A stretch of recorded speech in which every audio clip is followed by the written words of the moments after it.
मैं हूं इकबाल जंजू और आप देख रहे हैं मेरा यूट्यूब चैनल। नाज़रीन, बहुत से सवाल पैदा होते हैं आजकल जो पाकिस्तान में हालात चल रहे हैं। इसमें एक दफ़ा फिर ये एक बहस छिड़ गई है। जो कौम इस्लामती कमेटी का इजलास हुआ उसके बाद ये कि जी ये साजिश नहीं है और मुदाखलत है, मुदाखलत नहीं है, साजिश है, इस तरह की। इस पर तो बाद में आएंगे कि उसमें क्या बात हुई, अब तक पहुंच भी चुकी होगी। लेकिन पहले मैं आपको एक बात बताऊं कि अगर हम ये बात करें कि जो इमरान खान की पार्टी है, पीटीआई है, ये इमरान खान का जो ज़ाती मौक़िफ़ है वो ये है कि इलेक्शन जल्द अज जल्द करवाए जाएं। इसके साथ एक आध जमात और भी होगी। और जो हुकूमत है इस वक्त, इत्तेहादी हुकूमत, इनका ये कहना है कि हम किसी न किसी तरह करके इस टेन्योर को साल से ऊपर गुजारें, या अगर साल नहीं भी कर सकते तो कम से कम हम इसको ये जो नवंबर दिसंबर है खींच कर वहाँ तक पहुँचाएँ और उसके बाद इलेक्शन करें। अब हुकूमत क्यों चाह रही है कि हम इसको नवंबर दिसंबर तक करें, वो सबको पता है, क्योंकि वहाँ पे आर्मी चीफ़ की तकर्री होनी है और ये तकर्री जो है वज़ीर आज़म शहबाज शरीफ साहब ये चाह रहे हैं कि उनकी मर्ज़ी से या उनके दौर में या उनके हाथ से हो। और इमरान खान ये चाह रहे हैं कि इलेक्शन जल्द अज जल्द हो और उसका इस वक्त मोमेंटम बना हुआ है। पूरी आवाम जो है उनके पास जो बयानिया है, जो नैरेटिव है, जो इस वक्त सामने बात है, उसमें उनकी जो दलील है वो ज़्यादा मजबूत है। अब हम बात करते हैं कि अगर इलेक्शन जल्द होते हैं तो इसका किसको नुकसान और किसको फ़ायदा है। नाज़रीन, अगर हम बात करते हैं कि इलेक्शन जल्द होते हैं तो इसमें ज़ाहिर सी बात है, जिस तरह से पाकिस्तान तहरीक इंसाफ ने अपना ग्राफ ऊपर किया और मुसलसल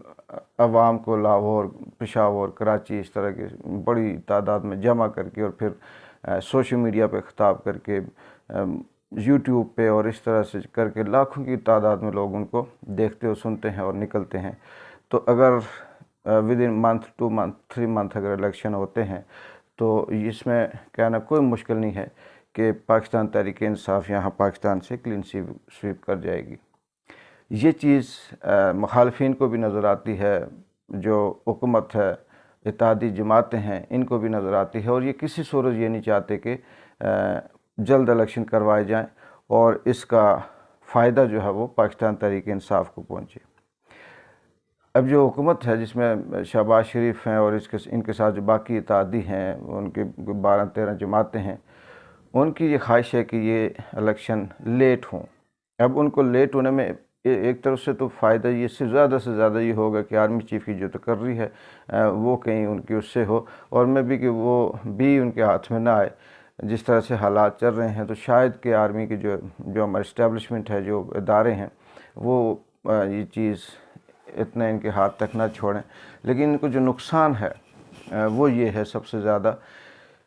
कि लेट होने की सूरत में सबसे पहले पाकिस्तान तो इकनॉमिकली बहुत ज़्यादा कमज़ोर हो रहा है और इसके जो माशी हालात हैं ये इस हद तक ख़राब हो जाएंगे कि ये बिल्कुल जिसे आप कहते हैं कि बैंक करप्ट होने के दहाने में पहुंचा हुआ भी है और मज़ीद ये उसकी लाइन में आ जाएगा। और अगर ये माशी हालात इसके ख़राब होते हैं, जिस तरह से अभी अमेरिका और IMF ये मुसलसल कह रहे हैं कि हम इसकी कहीं ना कहीं सपोर्ट करेंगे या खुफिया तौर पे कुछ इस तरह से मदद की जाएगी, लेकिन वो इसको संभाला नहीं दे सकेगी, क्योंकि इसके अंदर जो बीमारी है, जो कैंसर है, ये जो माशी बदहाली है, ये इतनी बुरी तरह से सराहियत कर चुकी है कि इसके लिए दोबारा स्टेबल होना, टेक ऑफ करने के लिए बहुत ज़्यादा मेहनत चाहिए और बहुत कुछ ताल्लुकात बाकी मुल्कों से चाहिए। जब ये माशी हालात ख़राब होंगे तो ऑटोमेटिकली ये होगा कि चीज़ें महंगी होंगी,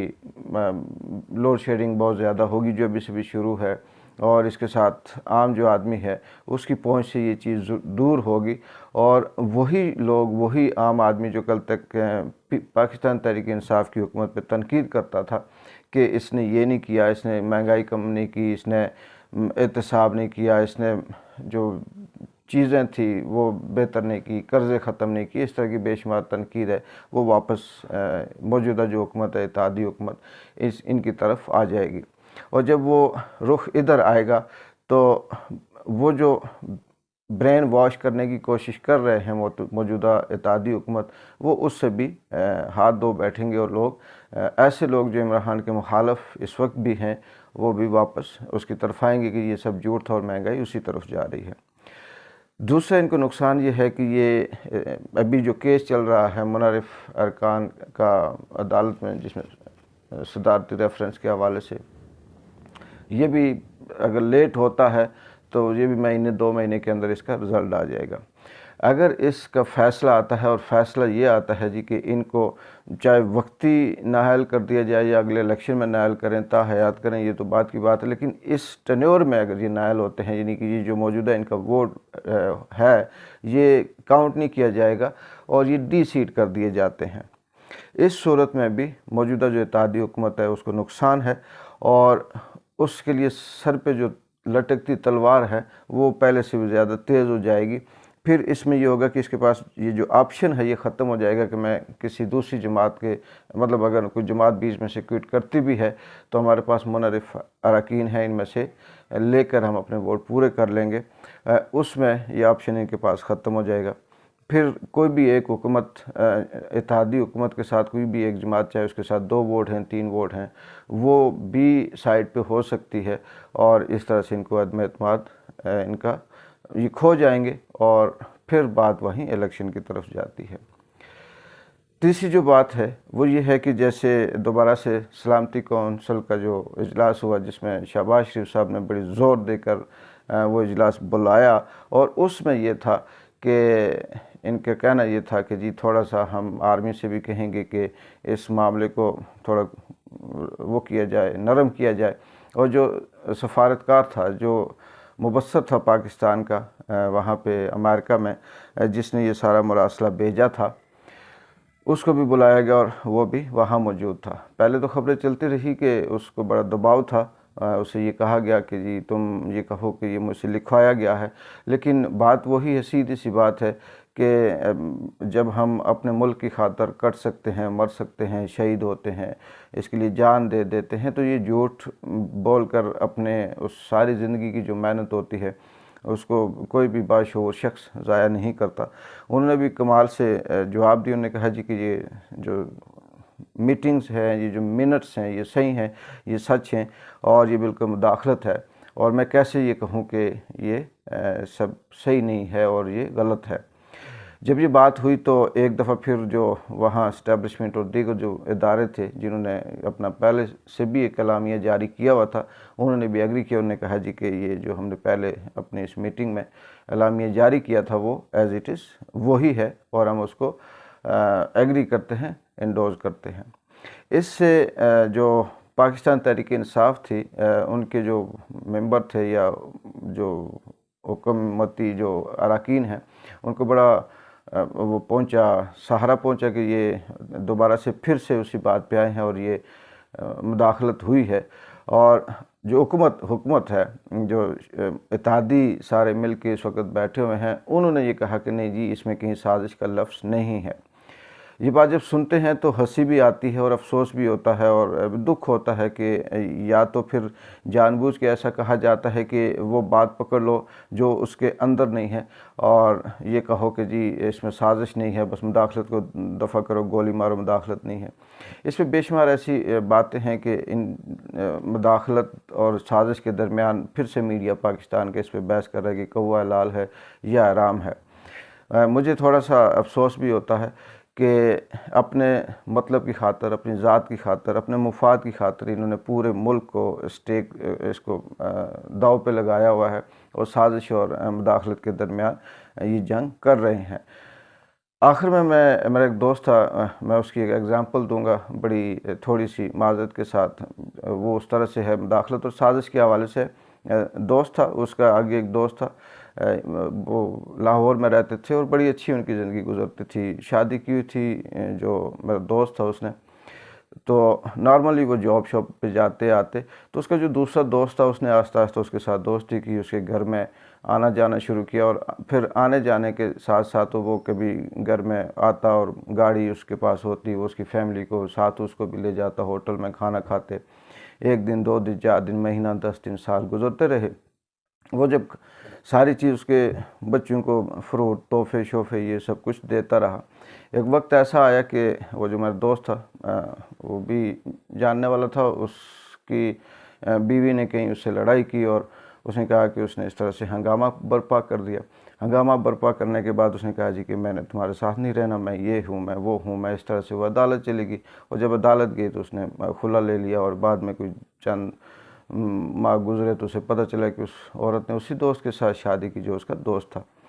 ये मैं मुदाखलत और साजिश के हवाले से बात कर रहा हूँ कि ये इत्तेहादी हुकूमत जिनको हम ये भी ज़ाहिर है इस मुल्क के 3-3 दफ़ा हुक्मरान रहे हैं और सारी ज़िंदगी इन्होंने ही आइन और कानून की जो भी पासदारियाँ की हैं तो इन्होंने की हैं, धज्जियाँ बिखेरी हैं तो इन्होंने बिखेरी हैं, मुल्क इस हालत तक पहुँचा तो इन्होंने ही पहुँचाया है। यहाँ पे मीर जाफ़र और मीर सादिक अगर पैदा हुए हैं तो इन्होंने ही पैदा किए हैं और यही हैं जो मीर जाफ़र और मीर सादिक की तरबियत भी करते हैं। तो इस हालत तक मुल्क को पहुँचाकर अब जाकर ये कहते हैं कि नहीं ये सब साजिश नहीं है और ये मुदाखलत है और ये ऐसा नहीं है और वैसा नहीं है। तो मुझे लगता ये है कि ये एक वक्त जल्द ही ऐसा आएगा कि जो इनको लाए थे, जिन्होंने इनके लिए रात के 12 बजे भी दरवाज़े खोले थे, वो जल्द ही तंग आ जाएंगे और समझ जाएंगे और कहीं ना कहीं उनको भी ख्वाब में कोई ऐसी चीज़ शऊर उनका बेदार होगा कि वो इनको कहेंगे कि बस बहुत हो गई है और आप अपने इलेक्शन की तरफ जाओ। वो मकसद जो जिसके लिए ये आए थे मुझे वो कामयाब होता हुआ इसलिए नहीं लगता कि इमरान खान को अगर ये इसी तरह छोड़ देते तो शायद उसकी जमात में से कुछ